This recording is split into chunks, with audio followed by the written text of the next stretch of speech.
இமயமலையின் மத்தியில் பனித்துளி படரும் உயர்ந்த மலை உச்சியில் ஒரு புனித ஆலயம் நின்றிருக்கிறது. அதுதான் கார்த்திக் சுவாமி கோவில். வடிந்தியாவின் மத்தியில் இருந்தாலும் தெய்வீக தமிழின் இதய துடிப்பு ஒலிக்கும் முருகன் தலம். உத்தரகாண்ட் மாநிலத்தின் ருத்ரபிரயாக் மாவட்டத்தில் கடல் மட்டத்திலிருந்து சுமார் 3000 அடி உயரத்தில் இந்த ஆலயம் அமைந்துள்ளது. அந்த மலைக்கு செல்ல 3 கிலோமீட்டர் நடைபயணம். காடுகளின் வழியாக பனிமூட்டமாய் காற்று கத்தும் பாதை. ஒவ்வொரு அடியிலும் நம்பிக்கை, ஒவ்வொரு மூச்சிலும் பக்தி.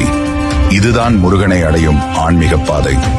மலை உச்சியில் நின்றால் இமயமலைகளின் வெண்மையையும் பரந்த வானத்தையும் பசுமையான காடுகளையும் ஒரே நேரத்தில் காணலாம்.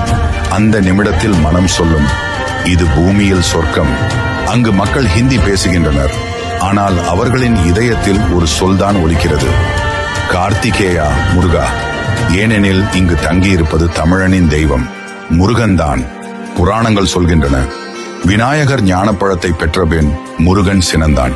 தன் உடலை பிரித்து மாம்சத்தை தாய்க்கும் எலும்புகளை தந்தைக்கும் அர்ப்பணித்து இமயமலைக்கு வந்து தன்னை சாமியாய் நிறுத்தி கொண்டான். அதனால்தான் இன்றும் இந்த ஆலயத்தின் சிலையில் எலும்பு வடிவில் முருகன் காணப்படுகிறார். இது ஒரு ஆலயம் அல்ல, இது ஒரு தெய்வீக சாட்சி. தமிழனின் தெய்வம் எல்லையற்றவன் என்பதற்கான நிரூபணம்.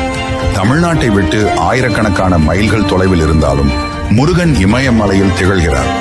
உலகம் முழுவதும் பரவி இருக்கும் தமிழருக்கு எங்கு சென்றாலும் நம்முடனே நின்றிருப்பவன் நம்முடைய முருகன் என்று சொல்லும் உயிர் சாட்சியம் இதுவே.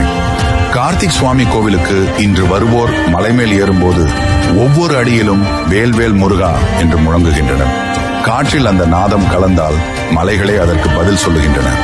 இமயமலையின் உச்சியில் நின்று தமிழன் முருகனை காணும் அந்த நொடியில் இரத்தம் சூடாகிறது, ஆன்மா புல்லரிக்கிறது, கண்களில் நீர் துடிகிறது.